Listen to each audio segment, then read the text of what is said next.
اعوذ بالله من الشیطان الرجیم. پناه میبرم به خداوند از شیطانی رانده شده. بسم الله الرحمن الرحیم. به نام خداوند بی اندازه مهربان نهایت بارحم. اذا السماء انشقت وأذنت لربها وحقت وإذا الأرض مدت وألقت ما فيها وتخلت وأذنت لربها وحقت. هنگامی که آسمان شق شود و با حکم پروردگارش تسلیم شود و سزاوار است که باید به آن تسلیم شود، و هنگامی که زمین هموار شود و آنچه را که در اندرون دارد بیرون اندازد و خوب خالی شود و با حکم پروردگارش تسلیم شود و سزاوار است که باید به آن تسلیم شود، در آن وقت است که حقایق برملا می شود. یا ایها الانسان انك کادح الى ربك کدحا فملاقیه. و تو ای انسان بیگمان در راهی که به سوی پروردگار خود داری زحمت فراوان می کشی و در آخر کار با او ملاقی می شوی.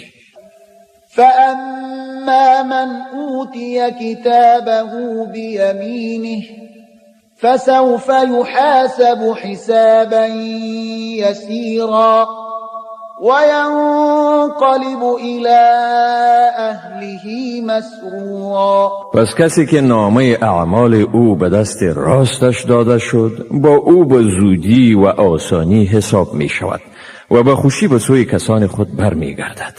و اما من اوتی کتابه وراء ظهره فسوف یدعو ثبورا ویصلی سعیرا. ولی کسی که نامه اعمال او از پشت سرش داده شد به زودی مرگ را فرا می خواند و در آتش فروزان در آورده می شود. انه کان فی اهله مسرورا. بیگمان او در دنیا در میان کسان خود شادمان بود. انه ظن ان لن یحور. واقعا او فکر کرد که به سوی ما رجوع نمی کند.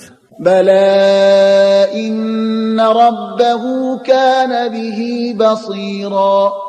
نخیر، یقینا پروردگارش به حال او بینا بود.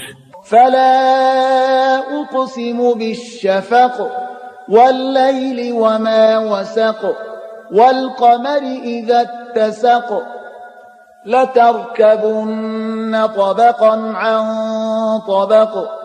پس به سرخی شام سوگند میخورم و به شب و آنچه را جمع‌آوری کرده است و به ماه وقتی که کامل یعنی بدر گردد.